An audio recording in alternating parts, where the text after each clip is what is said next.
कितने थे यार, मैंने पार्टिसिपेंट्स नहीं देखे। 58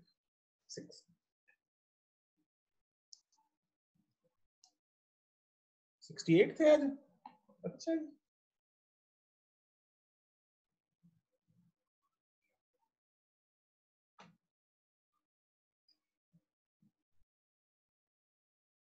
फिर भी पक्का 68 थे।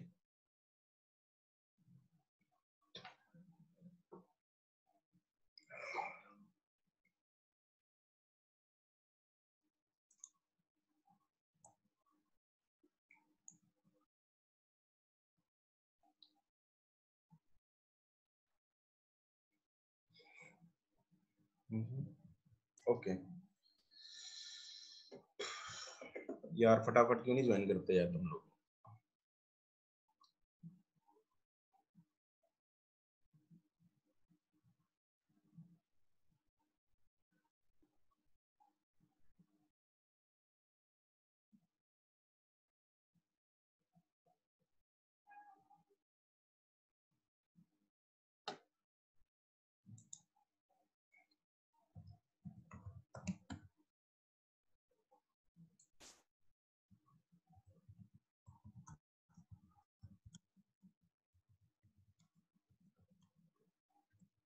प्राची मैथ्स में संगरूर वाले साथ में होते हैं।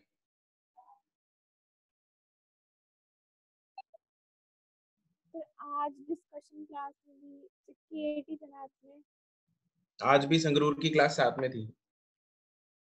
नहीं सर मैथ में वैसे तो 90 होते हैं, 90 से ज्यादा ही होते हैं। हाँ मुझे पता है, आज भी संगरूर की डाउट क्लास साथ में थी, मैसेज आया हुआ था वहां पे भी। ओके तो ऐसे क्वेश्चंस को आप लोगों ने क्या करना है, हमें नोड्स की हेल्प से करना है। नोड्स की हेल्प से, जैसे हमने नोड नेमिंग की हेल्प से करेंगे। ये अगर नोड ए है, ये ए है ऑब्वियसली, यहाँ पे रेजिस्टेंस नहीं है तो सारा ये हो गई, ये भी ए हो गई। यहाँ पे भी रेजिस्टेंस नहीं है, नहीं है, नहीं है, नहीं है, नहीं है, नहीं है, तो ये भी ए हो गई, ये भी ए है ना, सारा की सारी ये रेजिस्टेंस क्या है, सारी की सारी ये पॉइंट्स कौन से हैं, ए है। तो नोड्स ऐसे नेम कर लिया करो, बहुत आसान हो जाता है क्वेश्चन। यहाँ पे ये सारे पॉइंट्स ए हैं, ठीक है, और ये बी है।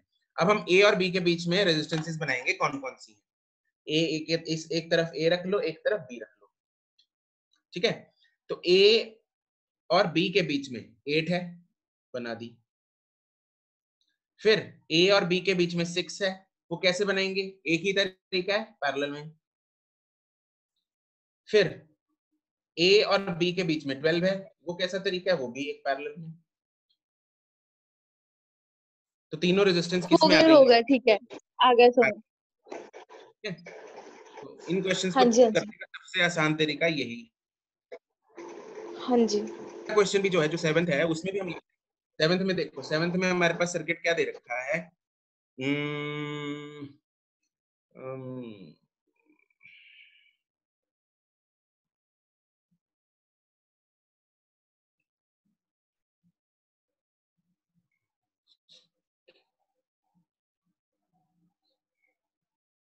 2 15 10 10 40 30 28 ए एंड बी। तो इसमें भी देखो, अब हम नेमिंग कर देंगे, ये मैंने पहले सर्किट कॉपी कर लिया। तो सर्किट में अब नेमिंग करेंगे, ये पॉइंट है ए, तो ए नहीं, अब आगे ए नहीं जा सकता, बीच में रेजिस्टेंस आ गई, तो ये पॉइंट आगे नहीं जा सकता, आगे टर्मिनल चेंज हो जाएगा, है ना। ये वाला पॉइंट बी है, तो बी भी आगे नहीं जा सकता। मान लो अब ये वाला पॉइंट ले लेते हैं सी, सी है, यहाँ पे भी ये आगे नहीं जा सकता, लेकिन सी वाली तार इससे कनेक्टेड है, सी वाली तार यहां से कनेक्टेड है, तो इसको भी हम क्या दे देंगे, नेम सी दे देंगे। यहाँ पे बीच में कोई रेजिस्टेंस नहीं है, अगर बीच में रेजिस्टेंस नहीं होती तो हम सेम नाम दे देते हैं, सी, ठीक है। ओके आगे चलते हैं, चलते हैं, यहाँ पे आ गया डी, राइट। अब यहाँ पे ये वाली तार इसके साथ शॉर्टेड है, ये तार यहाँ पे शॉर्टेड है, तो इसको भी नाम हम क्या दे देंगे, डी दे देंगे। बस हो गया काम। अब हम बनाते हैं, पहले तो बनाएंगे ए से सी के बीच में, यहाँ पे अब सी, ए और सी के बीच में है 2, ये आ गया 2 2 और सी आ गया। फिर अब सी और डी के बीच में, सी और डी के बीच में ये कितनी है 25, ये आ गया पॉइंट डी, सी और डी के बीच में 25। अब ये भी रेजिस्टेंस किसके बीच में है, सी और डी के बीच में है 10 और 20 सॉरी 10 और 40, ये भी किसके बीच में है, सी और डी के बीच में। तो सी और डी के बीच में एक और रेजिस्टेंस बनानी है, तो वो कितना होगा 50, ऐसे पैरेलल में बनानी पड़ेगी। फिर अगली रेजिस्टेंस भी सी और डी के बीच में ही है, तो ये भी हमें पैरेलल में बनानी पड़ेगी, ये कितनी है 50। अगली रेजिस्टेंस फिर बी है, तो आगे बी कर दो, यहाँ पे आ गया बी और ये है 8। तो नोट्स के हिसाब से देखो, नोट्स की हेल्प से कितना आसान हो गया। अब ये कितना हो जाएगा 2 प्लस ये 50 और 50 25, 50 एंड 50 25 हो जाएगा, और 25 एंड 25 इसको 1/50 प्लस 1/50 प्लस 1/25 मत करने बैठ जाना, बात सुन रहे हो मेरी। इसको 1/50 प्लस 1/50 प्लस 1/25 नहीं करना, इसको 50 और 50 25, 25 और 25 25/2 प्लस 8, तो ये बन गया 10 plus 25/2 that is 45/2। Okay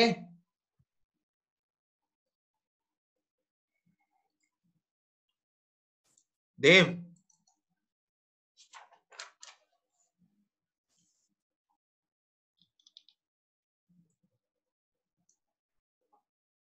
question number 8। Excuse me sir. Yes Amol. Sir अगर सर 7th क्वेश्चन में सर बीच वाली वायर नहीं होती तो अब कैसे करते हैं हम?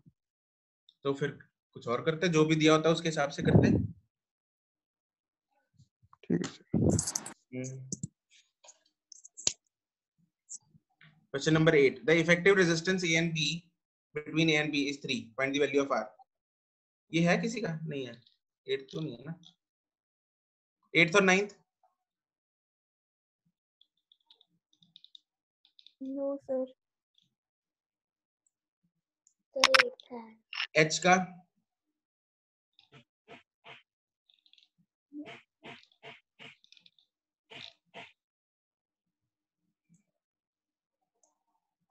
एट्थ है। 8th में यार क्या है? 8th में तो कुछ नहीं है, सिंपल तो है।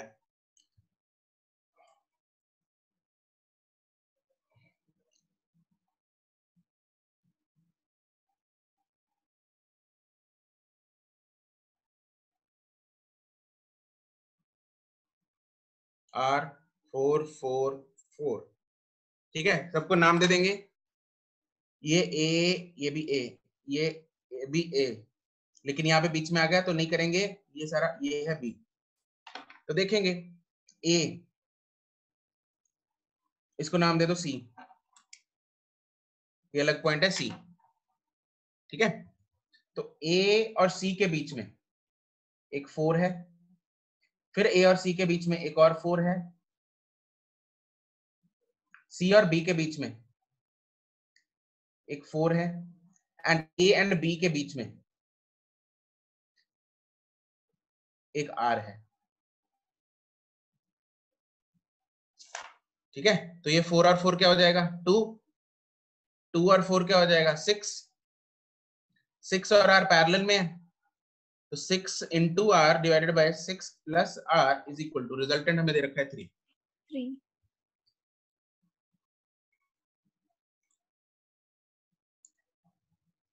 R equal to 6, ठीक है, ओके। क्वेश्चन नंबर H का देव, क्वेश्चन नंबर 9 हमने लास्ट क्लास में किया था। H का क्वेश्चन नंबर 2,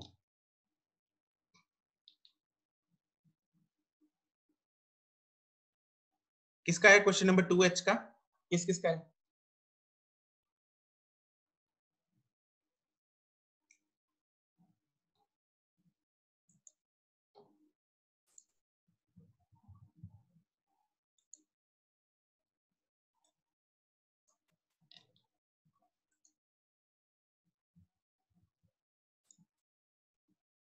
नव्यूष, नव्यूष देखो, इसमें तुम थे ना लास्ट क्लास में? Yes sir. ठीक है, थे। ओके, तो इसमें A 3 3 3 3 3 3 B, यहाँ पे 3, यहाँ पे 3। नव्यूष, टेल मी कौन सी सिमेट्री लगेगी इसमें?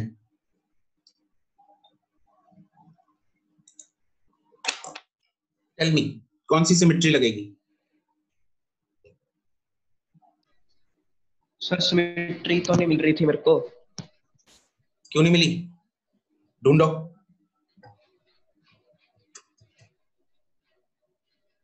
सर फिर 2 में लगेगी, फिर 3 में नहीं लगेगी, पहले 2 में या फिर आखिरी 2 में लगेगी।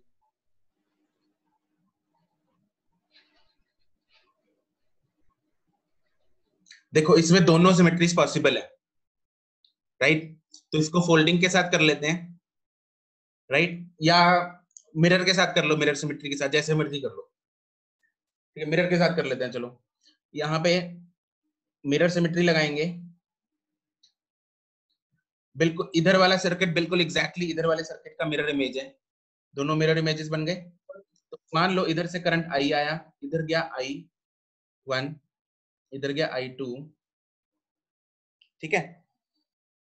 तो इधर भी कितना होना चाहिए? I1, इधर भी जाएगा I2। तो ये ऑब्वियसली यहाँ पे इधर अगर जा रहा है I1, इधर भी जाएगा I1। तो यहाँ से बीच में हटा सकते हैं हम, ये बीच में से हट जाएगा। बस सर ठीक है, ठीक है। ठीक है, इसको फोल्डिंग्स के भी कर सकते हैं, फोल्डिंग भी बता देता हूँ। सर यहाँ फोल्डिंग में फिर, हाँ बोलो। फोल्डिंग में भी फिर ये 3 जो सेंटर वाले 3 दो लगे हुए हैं वर्टिकली, ये हट जाएंगे। हाँ ये हट जाएंगे बस। ये 3 वाला ऊपर के साथ 3/2 हो जाएगा, ये 3/2 हो जाएगा, ये 3/2 हो जाएगा, और ये जो बीच में लटकते रह जाएंगे ये हट जाएंगे। ठीक है,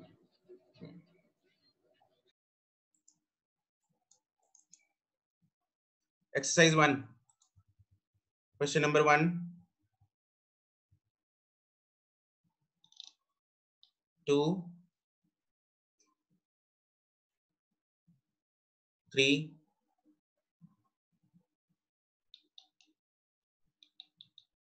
4,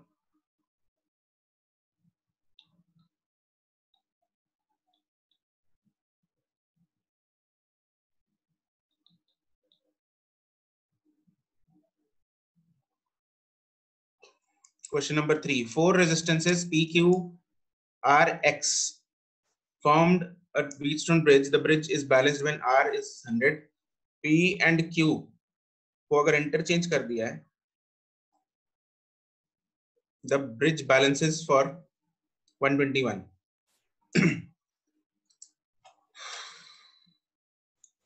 देखो अगर ब्रिज बैलेंस्ड है मतलब P by Q is equal to R by X है, ठीक है? और R की हमें वैल्यू दे रखी है 100, तो that means P by Q is equal to 100 upon X है। This is first condition. अब उसने बोला है कि P और Q को इंटरचेंज कर दिया है। अगर P और Q को इंटरचेंज कर देंगे तो दूसरी कंडीशन क्या होगी? Q by P should be equal to R by X। तो Q by P should be, और इस केस में जो R की वैल्यू है जिसके लिए ब्रिज बैलेंस हो रहा है वो है 121 अपॉन X, ये सेकंड है। अब हम क्या करेंगे? इन दोनों इक्वेशंस को मल्टीप्लाई कर दो, तो लेफ्ट साइड में 1 आ जाएगा is equal to 100 into 121 divided by x square. तो यहाँ से x की वैल्यू क्या आ जाएगी? 10 into 11 that is 110। Okay Jasmine, clear? Yes, sir. Question number 4, Wheatstone bridge can be used to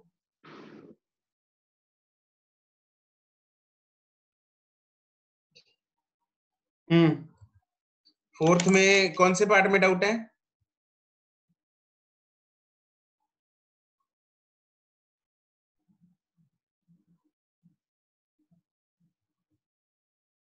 ये व्हीटस्टोन ब्रिज की ना भी एप्लीकेशन करेंगे हम नेक्स्ट, उसमें क्लियर हो जाएगा ये मीटर ब्रिज क्या होता है, अननोन डिस्टेंस को कैसे कंपेयर करेंगे। ठीक है, अभी के लिए फिलहाल छोड़ दो इसको, ये नेक्स्ट जो एप्लीकेशन आएगी व्हीटस्टोन ब्रिज की उसमें पता लग जाएगा।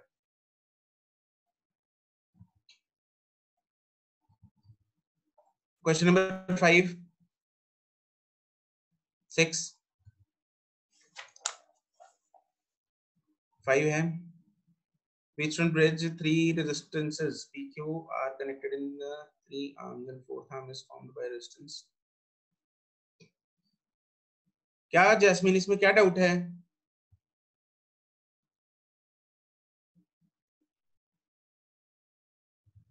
एक सेकंड में क्वेश्चन देख लो। कोमल टेल मी द डाउट इसमें। तो PQR E by Q is equal to R upon और S1 और S2 का parallel connection S1 S2 divided by S1 plus S2, that's it। तो फॉर्मूला लगाना है।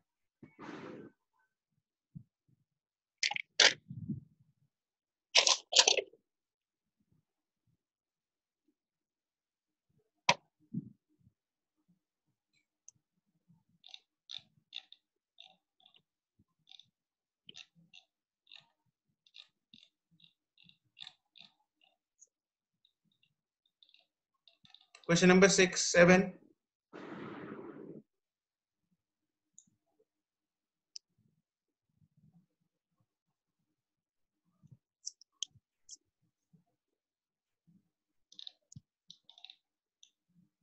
Eight, 9.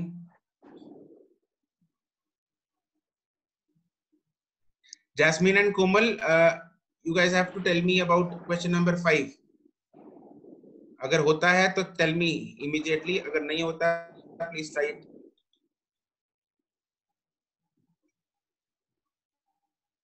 और बाद में चाहे मुझे मैसेज कर देना कि हो गया। और जयंत तुम मुझे वो जयंत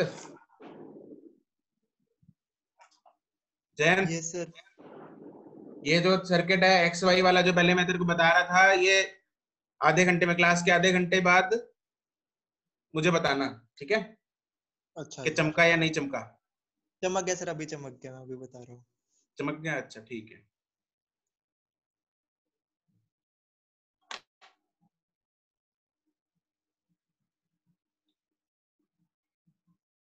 क्वेश्चन नंबर 9, ओके।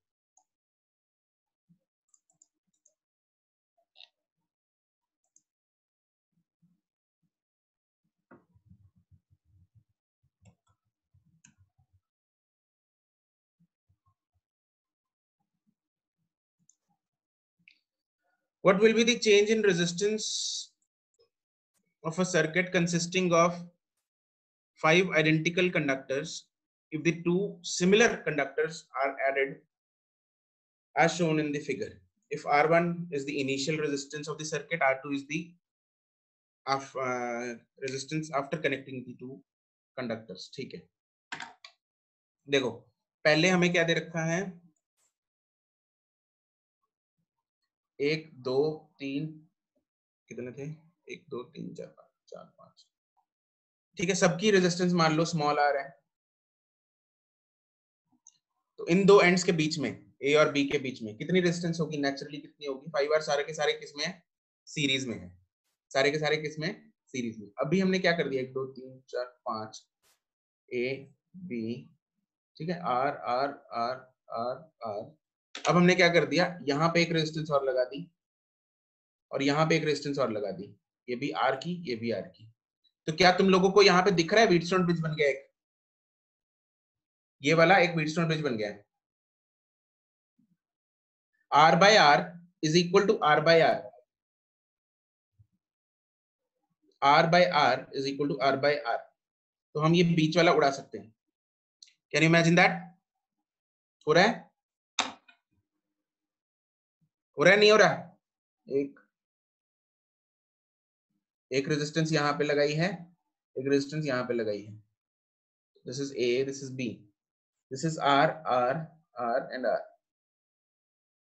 ये भी आ रहा है। तो this is P, this is Q, this is R, this is S. तो P by Q is equal to R by S, तो इसको उड़ा सकते हैं। अगर मैं इसको उड़ा दूंगा, P by Q is equal to R by S हो गया, इसको उड़ा दिया, तो इस व्हीटस्टोन ब्रिज का मैंने शॉर्टकट बताया था, क्या होता है? सब R R R R, तो रिजल्टेंट क्या होती है? What is the resultant? R. ठीक है, R R R R, resultant is R, R R R R, resultant is R, it is equal to R then R then R, R R R, it is 3r। इसकी resultant हो गई are, ये are और are पहले थे, तो 3r पहले कितना था, 5r।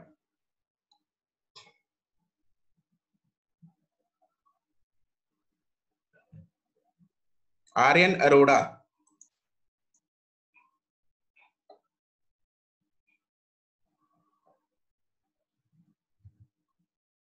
Aryan Arora,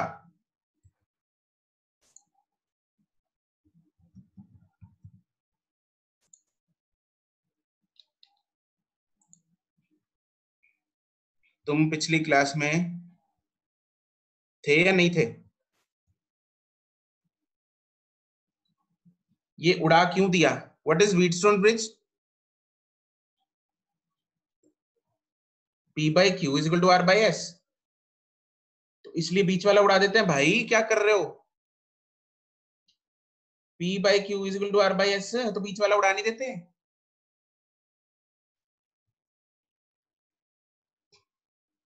next, will not discuss all the questions, आगे टॉपिक करना है हमें।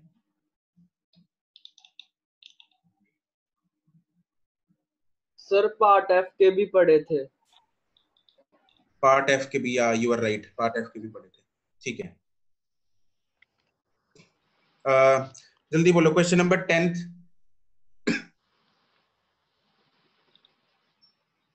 11th, 12th, 13।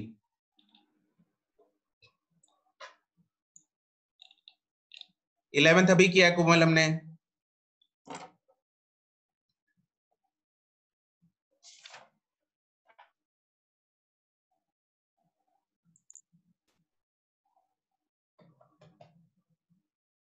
Eleventh,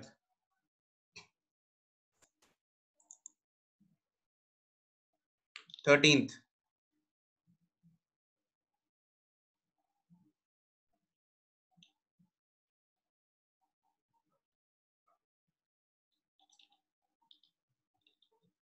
jasmine 13th को,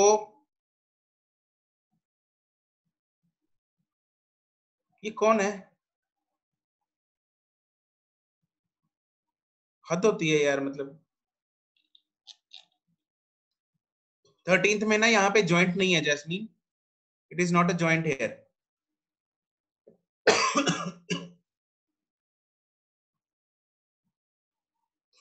ठीक है, तो एक्चुअली में एक्स और हमें इसमें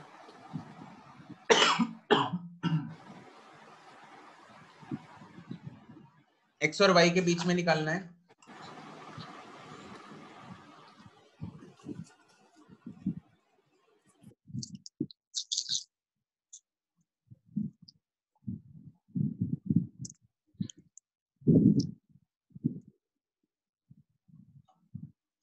ओके, तो R R R and R R R, तो हमने जो क्वेश्चन नंबर कौन सा था, देखो एक क्वेश्चन क्या था जिसमें ये वाली बीच वाली आर्म छोड़ दो, इसको छोड़ दो जो मैं रेड से सर्कल कर रहा हूँ, इसको छोड़ देते हैं। अगर मैं इसको छोड़ देता हूं तो ये व्हीटस्टोन ब्रिज बन गया, R by R is equal to R by R, R by R is equal to R by R. तो हमारी ये वाली जो बीच वाली आर्म है उसको हम छोड़ सकते हैं। ठीक है, जब इसको हमने हटा दिया तो जो बाकी बचे 3, ये 2r 2r और 2r, ये किस में होंगे? पैरेलल में होंगे, तो it will be 2r by 3।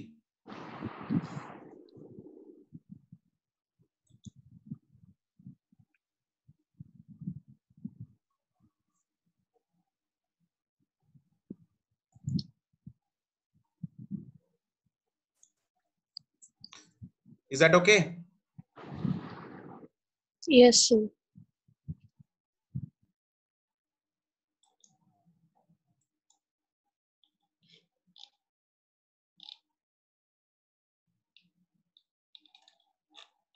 ठीक है, बाकी के क्वेश्चंस थोड़ा बाद में करते हैं, एफ पार्ट वाले भी बाद में करते हैं। एक बार एक छोटा सा टॉपिक है पावर, उसको कर लें। Will discuss the rest of the questions afterward. ठीक है।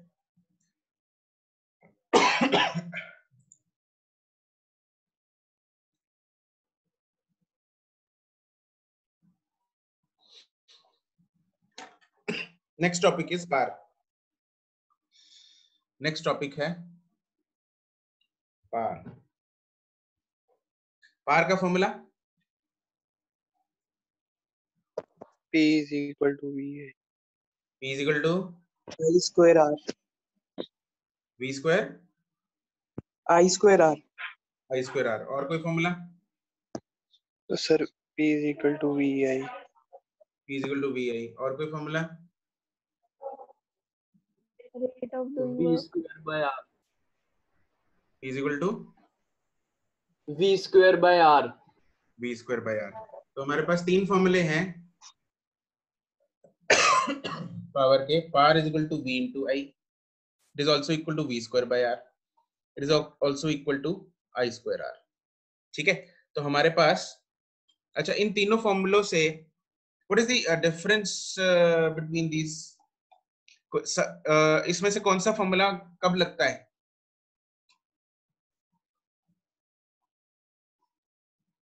कौन सा जब फॉर्मूला कब लगता रेजिस्टेंस ना दी हो तो पहले वाला लग जाएगा, जब करंट ना दिया हो तो दूसरा लग जाएगा, जब है? अच्छा, पोटेंशियल डिफरेंस ना दिया हो तीसरा लग जाएगा। वाह, वेरी गुड प्राची, बहुत ही बढ़िया। और मैं क्या कहूँ? ठीक है। सीरीज पैरेलल में कुछ ऐसा है फंडा कि सीरीज में कौन सा लगा सकते हैं, अच्छा, पैरेलल तो में कौन ऐसे सा? पूछ रहे हो? हम्म, सर पहले वाला सर सीरीज क्या है, दूसरे वाला पैरेलल क्या है? पहले वाला सीरीज का है, दूसरे वाला पैरेलल का है, और तीसरे वाला? तो नहीं नहीं, तीसरे वाला सीरीज तीसरे क्या है? वाला सीरीज क्या है, तीसरे वाला सीरीज क्या है, दूसरे वाला पैरेलल क्या है, पहले वाला उसमें कभी भी हम्म, वो संजय है, दोनों में हाँ लग जाएगा। हाँ ठीक है। हम्म। देखो, इन तीनों में से कोई भी फॉर्मूला कभी भी लगा सकते हैं।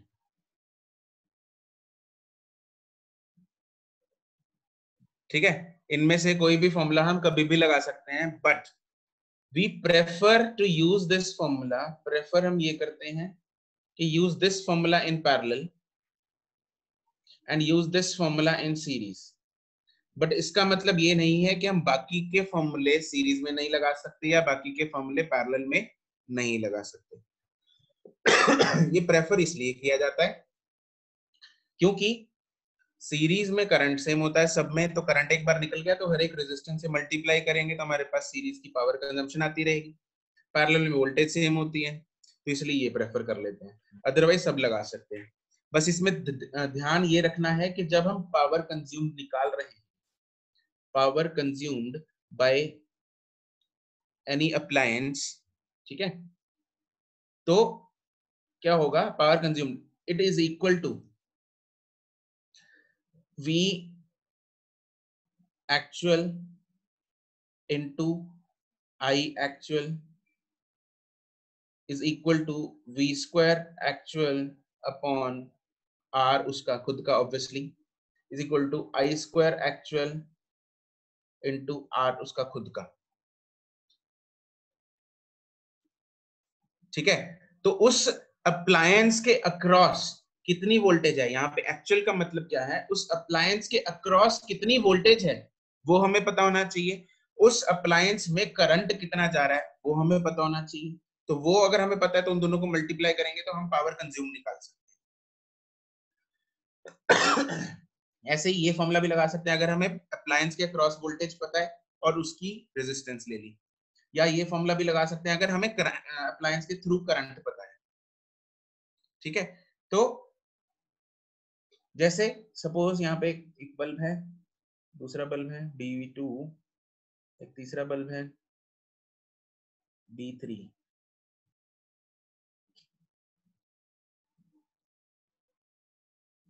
तो इसके अक्रॉस मान लो V1 है और इसमें करंट जा रहा है I1, इसके अक्रॉस V2 है, इसका R1 रेजिस्टेंस, इसकी R2 रेजिस्टेंस, ये V है, इसके अक्रॉस ऑब्वियसली V होगी वोल्टेज या नहीं, ये पैरेलल में ना, यहाँ पे अगर V है तो इसके अक्रॉस भी कितनी होगी वोल्टेज, V होगी। ठीक है, यहाँ पे करंट है I2 मान लो, इसकी रेजिस्टेंस है R3। ठीक है, तो अगर मैं कंज्यूम्ड पावर्स लिखूं, इन सब की अगर मुझे कंज्यूम्ड जो पावर्स हैं वो निकालनी है, पावर कंजम्पशंस निकालनी है, तो कितनी होंगी इन सब की power consumptions? P1 will be, क्या यूज कर सकता हूँ, या तो मैं V1 square by R1 use कर लूं, या फिर I1 square into R1 use कर लूं, या फिर V1 इंटू I1 यूज कर लूं। तो एक्चुअल वैल्यूज मैंने यूज कर ली, मैंने क्या एक्चुअल वैल्यूज यूज की है। बच्चे गलती क्या करते हैं इसमें, क्या गलती होती है? अगर सपोज सीरीज में लगा रहे हैं, यहाँ पे इसके अक्रॉस वोल्टेज है V1, इसके अक्रॉस है voltage V2, which and obviously V1 और V2 are not equal to V. V1 plus V2 V के बराबर होगा, लेकिन V1 एंड V2 V के बराबर नहीं होंगे, इन दोनों का सम V के बराबर होगा। बच्चे क्या करते हैं, जब P1 निकाल रहे हैं तो V यूज कर लिया, V स्क्वायर बाय R1, जो कि गलत है। ठीक है, हमें इसके अक्रॉस जो वोल्टेज है वो वाली यूज करनी है। ऐसे ही P2 क्या होगा, P2 होगा simple V2 square by R2, या फिर I1 स्क्वायर इंटू R2, या फिर V2 इंटू I1।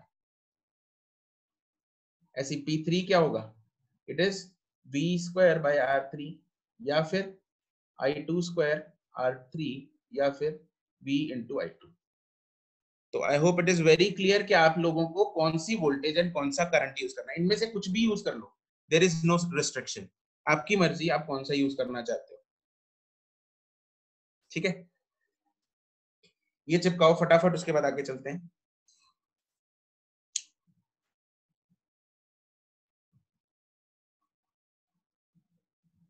जब चिपका लिया बता देना। चिपका लिया सर। ठीक है, नहीं sir 2 minute.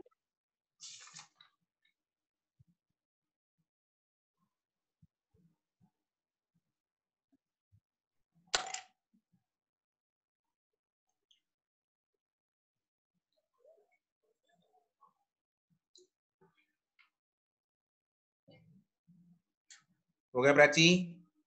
1 minute sir. Amulya, V जो होगा that will be equal to V1 plus V2। ये हम जो बेसिक जो 10th में पढ़ते हैं, V जो है that is equal to V1 plus V2 होता है यहाँ पे। सर हो गया। ओके,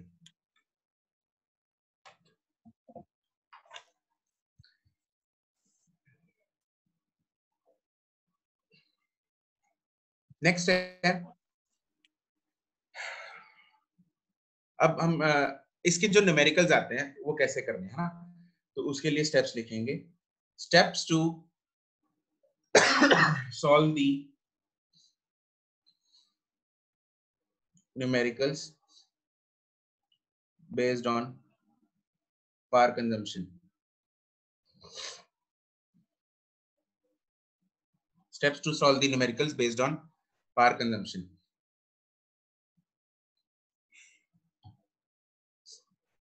देखो हमें इसमें क्या दिया होता है, जनरली हमें अप्लायंसेस दिए होते हैं, 1 दे दिया, 2 दे दिए, 3 दे दिया अप्लायंसेस, उनको या तो सीरीज में कनेक्ट कर देंगे या पैरेलल में कनेक्ट कर देंगे। ठीक है, तो सबसे पहला काम क्या है, सबसे पहला काम होता है हमें हर अप्लायंस की, जैसे बल्ब्स हैं, 3 बल्ब्स हैं, जैसे ये 3 बल्ब्स हैं, इन तीनों बल्ब्स की हमें रेजिस्टेंस निकालनी है। ठीक है, तो फर्स्ट जो काम होता है वो होता है रेजिस्टेंस निकालना। तो calculate the resistance of each appliance using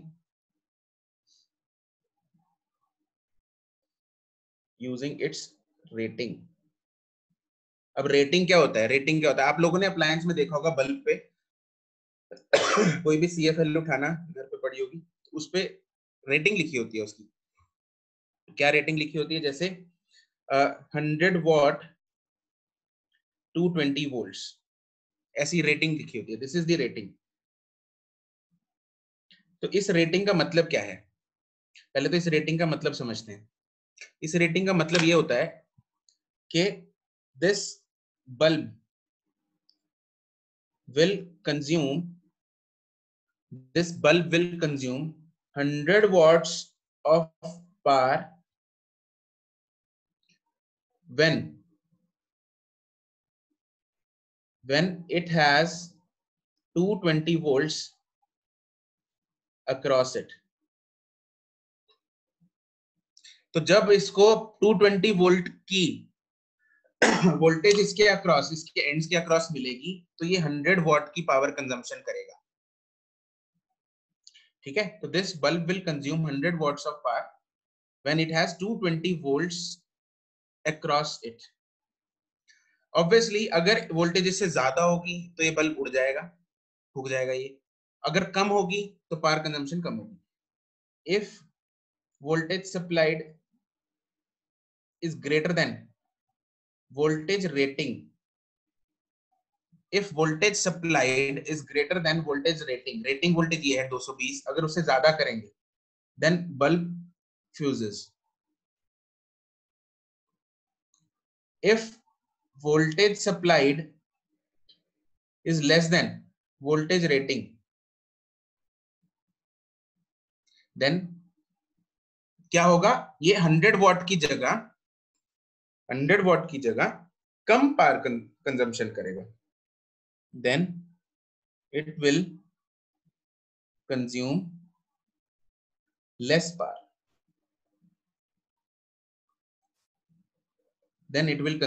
power, and